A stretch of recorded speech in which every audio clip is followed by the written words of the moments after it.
Ikusasa lakho lisezandleni zakho. Kwenzekwenzeke.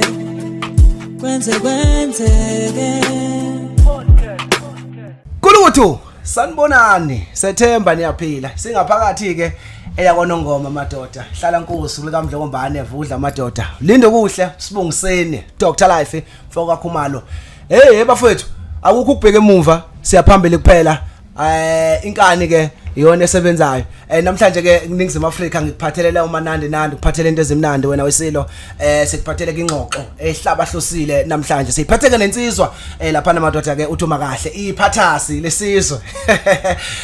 umfoka Nkosi iyona esinaye ke namhlanje Kwenzekwenzeke podcast alikhe la mahala yikho lokho mntana sekhaya ingoma emva kwenye sisho njalo right kanti ke insizwa ke lena yasengodi Fryhead umkhaya wami ngoba ngilapha nje kwanongoma ngithi thasi uma ngiyothenga inkomo ko yena ufuyile ngapha inkomo sitholela ngapha kakhulu Fryhead seyithenga khona lapha koMagxuma ngagcina kudala kusokhona oThemba baningi nje ziningi insizwa okruka ibona ke basidayisela inkomo ngapha basemahlanzeni ke masiliko lakithi kanti ke insizwa ke lapha iphethwe inkosi ulanga lapha kwangena etsheni kanti ke umatriculation matric iwenze lapha na ke ephuza ukubona eNewcastle kanti ke lensizwa bafowethu inama album awu8 albums yo sekusetshenzwe la kanti ke album yakhe yokuqala ewayithola ukuqala ke ukuqoqozisa bafowethu ngoba wonke umuntu odlula lapho uqoqozise ngo20 uthe u2011 ukuqoqosela lapha mfowethu ngo2011 ama demo ke lapho right kwasekuthi ngo2014 yaqala umshikashika waqala indawo yangakithi yaceba yaqala indawo yakithi yaziwa wathi ke one day is one day ngo2014 kwasekulandela nje ama album ke selokho ephenga umhluzi wenye engasana kuphumula album akayishaya umhayi wenkondlo izwe libi waphinda washaya lapha ke 21 questions ke kakhulu ke eyavele ke yambeka ebalazweni nathi impela sayiqhenya siyifrahead sayiqhenya siyiZululand sathi hayi kuzalwe iqhawe lapha kanti ke utshwala bephepha yenye album ayikhipha umfowethu kwasukuthi lapha ke imalini imfene kanjalo lapha ne7 album ayikhiphile phakathi komhlane nembeleko kanti yokugcina ka2022 njoba nje sihamba ngayo 2023 edla abantu njengamanje ilena ethi ke siqhubha izinkomo enye insizwa ke ethobekile kumculo kaMaskandi futhi ke ehamba into zayo ziyafly mfowethu uma ngathiwa ayifly hayi ziyafly qhala kithi sengithamde zonke asikubingelele sikwamukele Kwenzekwenzeke podcast. Ngiyabingelela kakhulu nami ngithanda ukubonga ithuba nokuthi ningimeme ukuthi ngibe kanye nani. So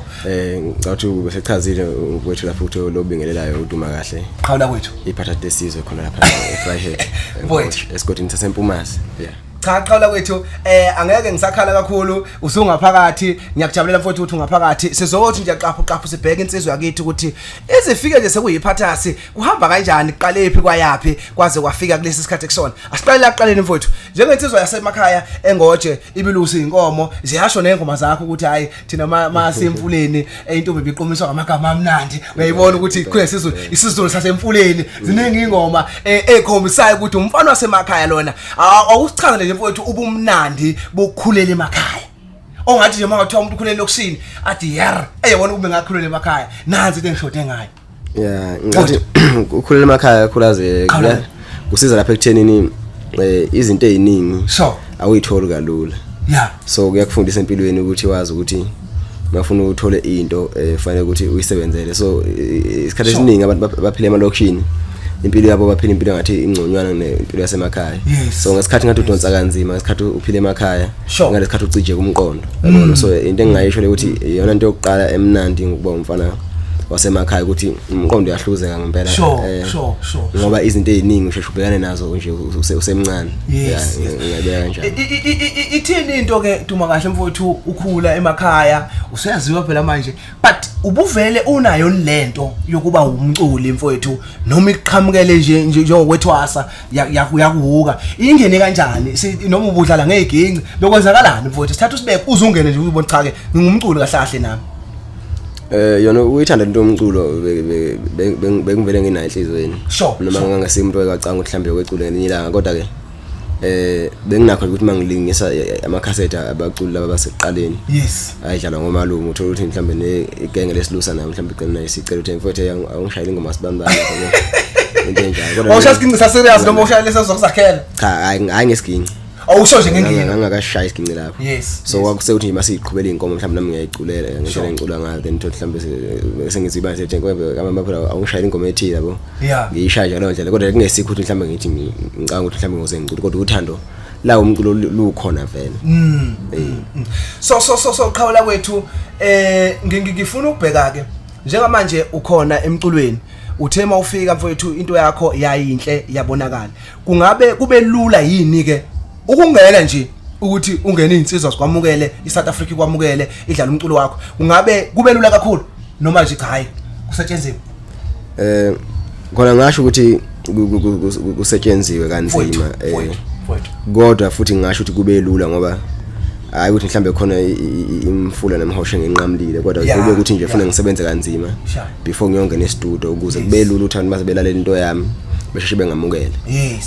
ngathi ngisho nje kanjalo ukuthi mhlambe mina ngisebenze kanzima vele kube enzima mangabe ngisaqala ukusebenza mangibhala ngendlela ngisongibhala ngayo kodwa uma umsebenzi ufinyelela kubantu abantu banganzima ukuthi bewumukele ngoba kuba umsebenzi wami umsebenzi vele engathi uyimpilo umculo wami umculo kanjalo so uzothola umunye kabi yami njenganje nje thina siyayizabalazela thina bethu ungena e-studio imali wayithatha futhi ukuyongena e-studio ukuphela uzokhipha i-album ngoba kuzofuneka imali ushuthi kwakulula na kanjalo yonke isethe suke ifuneka lapha kwakunjani lezo igaba lezo ngoba phela imali yaphuza ungena ngicabanga kumuntu osuke ehlanganisa umculo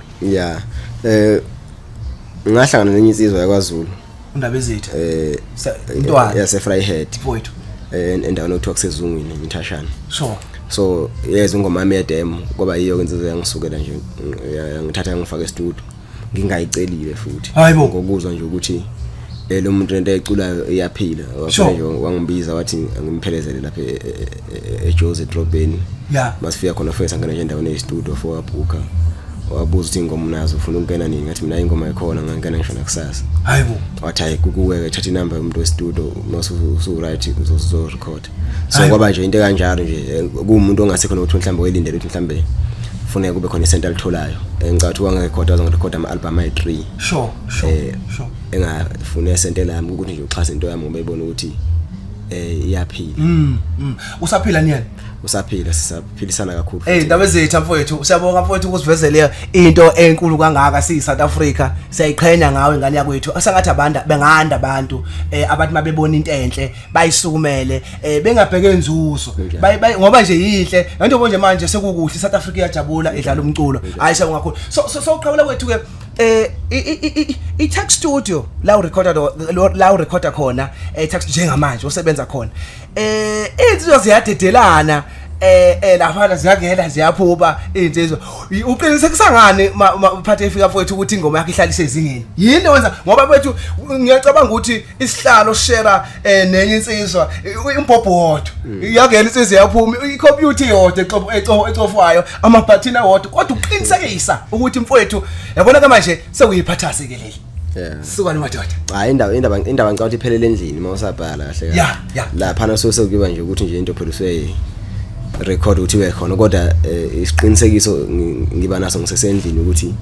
njengamanje sengibhalile sengiready ngempela ukuthi sengingaya lapha ngiwe recorder lento so into engiqinisekisa ngayo kakhulu mina ukulungiselela okwanele before ngiyakhona e-studio so ngasho ukuthi yona into phela nami engabe ngayo ukuthi ngiyazipha isikhathi sento yami futhi ngiyaqinisekisa ukuthi into yami ufune iphile ibe lento lengempela abantu mayifika kuwo ibonqo hayi bafowethu shothi kubalekile bafowethu imali ezidudu bafowethu nini asheshi nini asijahe uthi ukuhlala endlini uyivalele uyingakho phela ungabanye babacula abahlonishwayo ngepeni ngoba uyayinika isikhathi ukuthi hayi angibhali into yami right mfethu sisayixoxela kumnandi #Kwenzekwenzeke podcast sihlezi ke nePhathas bafowethu siyabonga futhi lokho sikushala nje ihlombe siqhawula kwethu siyabonga kakhulu right Phathas ukhona mfowethu emculweni ngapha nangapha uyabizwa kumnandi but kukhona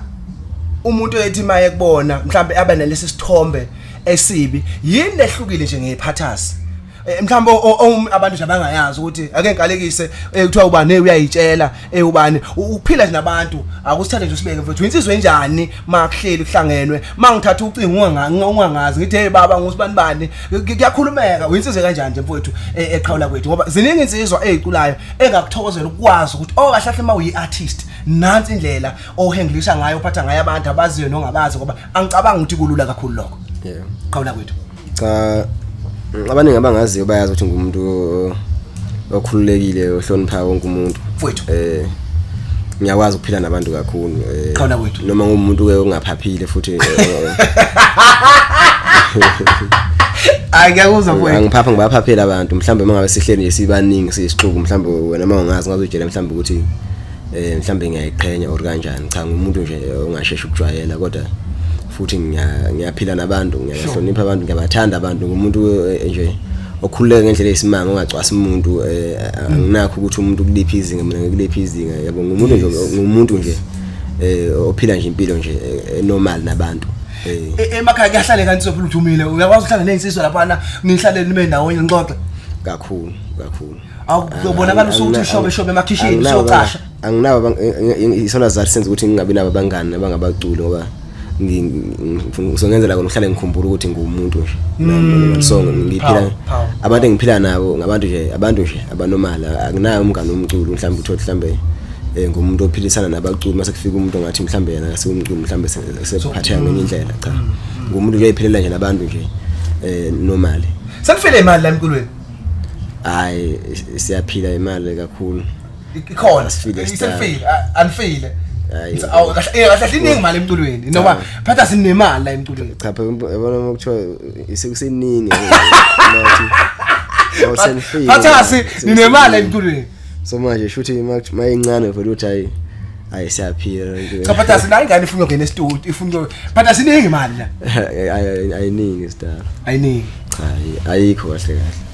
hayi phatha sangikwazi bafuthi nishutha ngeemoto ezinhle nithenga abafowethu iminingi imali hayi lutho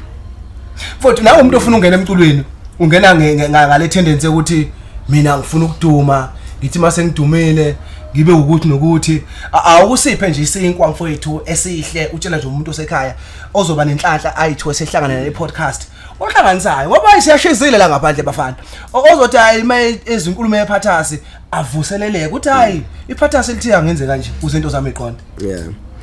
gcina usuku ukuba nekhono indalo kaMdali noma inhloso kaMdali sure so okungenzeka mhlawumbe ukuthi uMdali ukudalile ukuthi mhlawumbe ukuthi ngekhono onalo fanele uphilise abantu kodwa uthothi akadalile ukuthi ngalo fanele ukuthi wena mhlawumbe ucebe noma uphile so mawunalo ikhono ngeke discourage omunye umuntu ukuthi ethi hayi imali ayikho emculweni ngiyakuthola yeke ukucula mawunekhono likhiphe ikhono lakho ngibali njalo ngendlela yonke eyubest ongenza ngayo kodwa kubalekile futhi nokuba nenye into eseceleni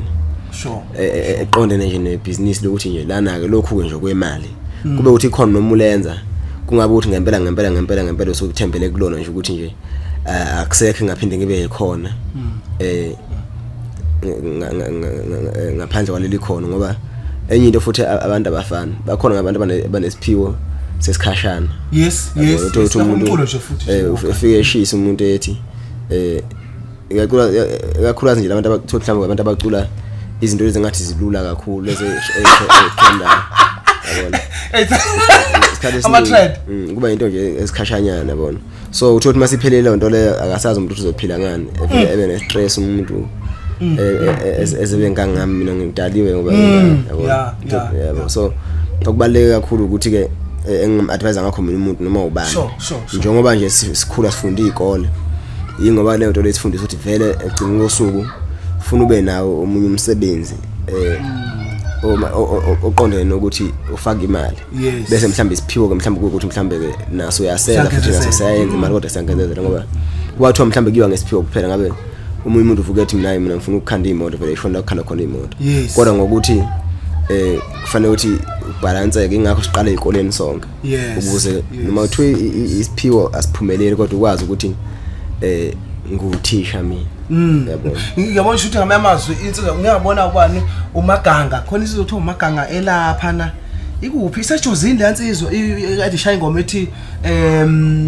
ibithi le ngoma ethi sigubha umtswarelo kuyathonda kakhulu nje inkundleni zokuxhumana iwuthisha ayishuthi awuyibuke ku TikTok futhi umuntu khona ya ngitisa but yona ingasolundi ifuna ya uyithisha senzama ukuchaza ukuthi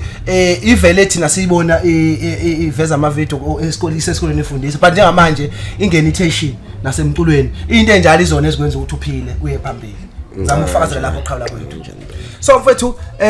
before siphethe Dumakahle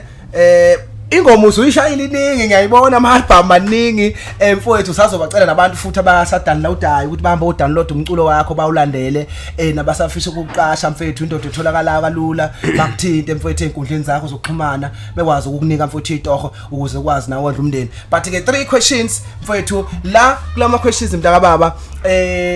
isikhathi ama questions 3 questions sisuke sinika ke iciko lethu noma isivakashi sethu esivakashela ukuthi just general information nje ukuthi sibheke ukuthi insizwa kuhamba kanjani if futhi ansi ngekho siye singabi nankinga nathi futhi ayike siyikhipha ke sinika umbukeli ngasekhaya ukuthi kube uyena oshoyo ukuthi hayi nishaye khona bafowethu right kuno umculi owaziwa ukuthiwa uSipho cause ubani igama lakhe lomculo lo mculi la azwa ngale emculweni akuso square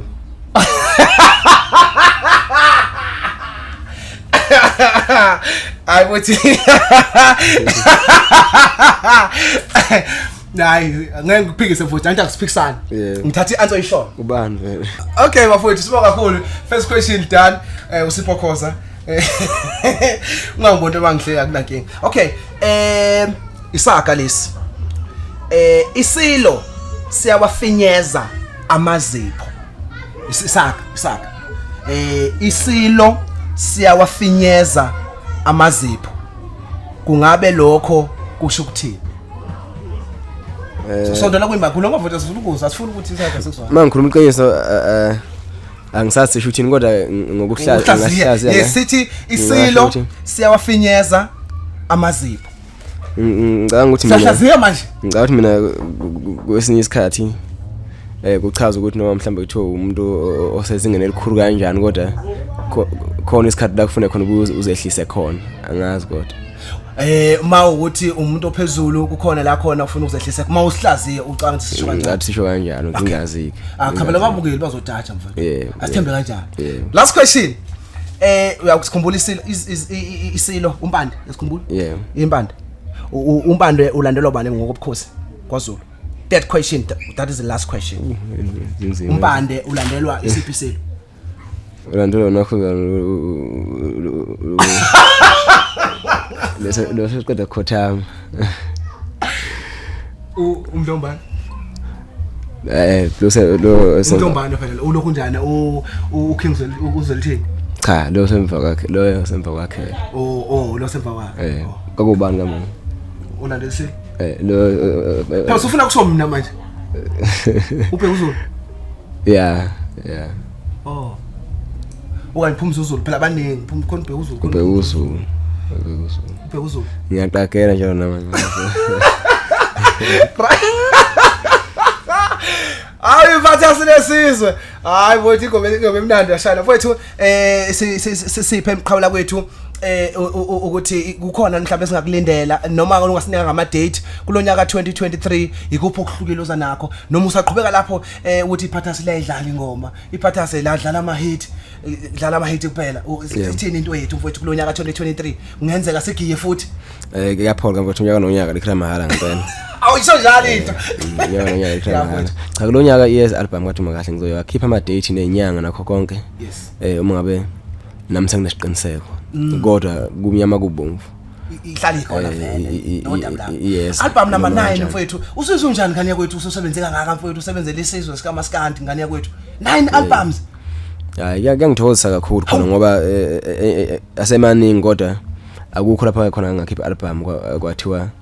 ngishaye kancane yabona so kuyangijabulisa ukuthi lokho ngaqala ukucula akazi kubebikho ukuthi kuthiwa kodwa kuleya album ethile asemizwanga ukuthi wayethini yabo so ama album okay ahlala enza umqondo ebantwini ahlala abantu bengithinta bathi mfowethu ngathi ucula impilo yami ngoba lento okhuluma ngayo ngomene ethile ngisangomene ethile isho kumina kodwa iyangiduduza ngoba sekuyacaca ukuthi akumina ngento bhekene nalesimo yabo so kusazoba mnandi kakhulu uDumakahle uyaziwa ingoma zokweshela uyaziwa ngengoma ezinalezi ihloko lezi ngathi zinenkuthi ikhwebunyana njengayo ngengoma ethi siqhuba inkomo nofana kamakhelwane yabona imali imfene so izinto ezinjalo izinto ezaziwa ukuthi Dumakahle iphethe zingoma ezakhayo ezosizi ezothando zokujabula zonke nje ingoma ezikhona cha ngeke mfowethu uhambe kunento trenda ngayo kulezi insuku esikuyona mfethu babuthokozana langa uDumakahle uGahla umthandeni uzizwa kanje kabe umncane ngabi mfethu untanga mfethu phakathi kuleza ingwefu mfethu uzothi uhlokile noma yini mfethu usizwa kanjani qawula kwethu into enkulu kangaka phakathi kwaleza insizwe ngasho ukuthi ngoba umuntu ongasi umuntu oqhoshayo nokhuluma isikhathi esiningi so lokhana eminye imisebenzi engikhulumelayo kubantu ukuthi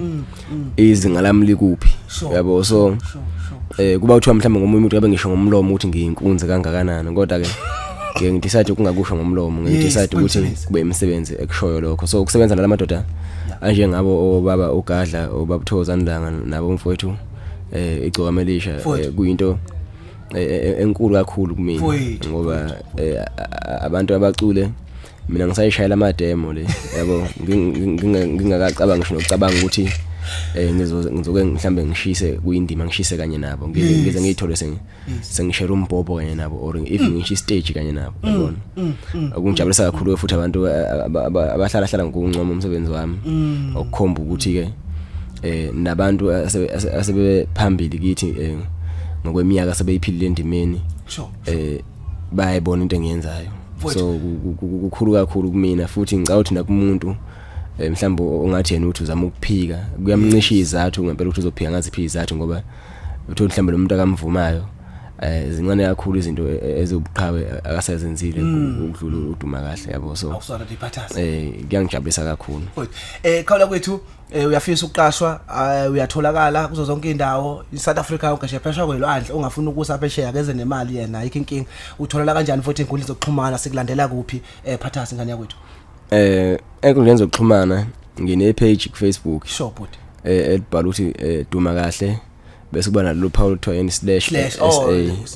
yeah so lelo page licishe njengamanje na 520 emva slash akho lutho no SA okay Dumakahle /SA yeah then cishe ngoba kube nama fake account uthole ngithi ngiyibhakele lapha emcimbini kuqhamuka intombi ithi awusangiboni hawu la ukuthi nashawula bafowethu angikwazi mina ithi nje sathi sikhuluma nje lapha enkundleni zokuxhumana wrong lento abayenzayo abantu unginikeza inamba ungakunika inamba yami wathi sokwesibonana ngelinye ilanga so sengizama ukuchaza ukuthi kunama fake account so lela page dina 525k 500 something wafu we million mfowethu uyathanda ndoda madoda I remember iniqashwa lapha ngawo Facebook ngakubona ungena nje kalula lapha yini all white lapha emabhithi spring picnic yes ikwa spring wemfethu hey bafuthu nenhlanje nazana nembethe bafana anosichitha ke lapha labafana intelezi mkhaya ungakithi mfowethu ayikho intelezi ayikhona mkhaya ngeke mkhaya phela umncane mkhaya ngifuna uzusho iminyaka yakho mkhaya ukuthi ungaba no 500 thina sibe sitabalaza yazi ngihlula u2000 lapha ku Facebook ngale mhlawumbe ukuthi imisebenzi yethu ayifani ukuthi angabi nenhliziyo embi inhliziyo iqala awumncane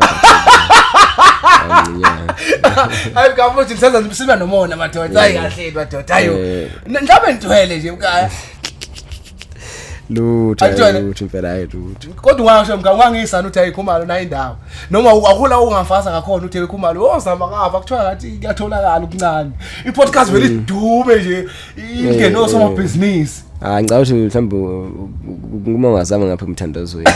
hayi lapha engikholwa ngakho uyangilahla mfowethu bese kuthi lapha ku Instagram uDumakahle_SA nakhona ngicela ukuthi bengifollow nakhona yes ku TikTok hamba kanjani ku TikTok ngiyangikhohlwa ngisho nokukhohlwa ukuposta ngiyabhora impela ku TikTok angifuni uqama but azini ngoba nama video amancane ujwayele ukwashaya ukwaposta nje angazi noma yini kodwa nje ngiyakhohlwa impela kanti ngizokhuthaza mina uTikTok iyona nkundla njengamanje ethandwa ngabantu kakhulu kumele ukhuthale nje uzame post izinto ya ngizopost impela bese kuthi ku Twitter Dumakahle maphathe efika ku Twitter ngicela bengidonsa nakhona uma ufuna ukungiqasha inamba ithi 0790732839 hayi sesithemba unjinela bazosibhalela la ngaphansi ngoba futhi 0790732839 sure nama email imbuye ngikhohlwa ukuvula manje yanje into enkinga busy kabya kodwa ngcono inamba ubikhona ibooking yakudala uthola ngi-attendanga yes ngincotha uyaluma mfowethu uyaluma ubiza ngana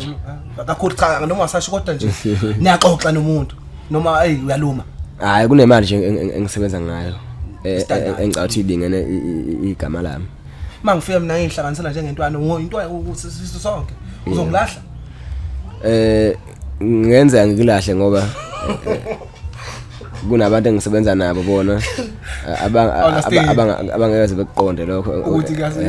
intwana yayo umfowethu so kungcono ukuthi mangithinta nje ngithinta vele ukuthi vele mhlambe nawe uhlele kahle no hayi alikho lapho qala kwethu ngoba umsebenzi bafowethu siphila ngawo ngoba uma ungasekho emhlabeni so sisithi uDumakahle athi bephila kahle kanti cha Dumakahle bezama yonke indlela ukuthi asigculise singabafana uthola izinto ijekile ngiyakuthola isimo izinto phela uthola ijekile mhlambe akwathi sizogcaba labana sifica sithe uDumakahle bayaganga imali bayizini kanti beyivele ingekho mfowethu qhawula kwethu kungase kuseni siyithamunda kodwa nje mfowethu kuningi sikufundile kuwena nentobeko eqhawula kwethu ngoba okubalekile masiphila ukuphilisana sezinsizwa ngoba egcineni vele ukuphila kwensizwa yithuni njalo sisonke nje bafowethu sibonga kakhulu ukuthi Dumakahle sibonge ngesikhathi sakhe kwenzeke podcast ihamba kahle kakhulu ke sibonga nokuthi umfowethu azofaka isandla entweni esakhulayo athi cha qhawe khula ukuze namanye amaciko mayifika fice iplatform imnandi shisa ivutha umlilo qhawula kithi amfowethu ngithobeka kakhulu mfowethu uNkulunkulu akubusise esamba nabo abasithwele balokhu bekukhulise njalo 500,000 uhlanganisa imillion ku Facebook utrend njalo nje mfana uyidlela imali ngoba ngiyezwa kuthiwa ineyibulala imali ngapha kumaskandi enehambela siyabonga kakhulu sijabule nokubona kwingoma kazo lonke mfowethu ngiyaphileka khona hayi ngibona uhlaba ujikjela u1 lapha uhlala phansi wona makuthwasha u1 bese wena phepha umuntu Ningizimu Afrika goodbye siyabonga kakhulu thank you sibonge Kwenzekwenzeke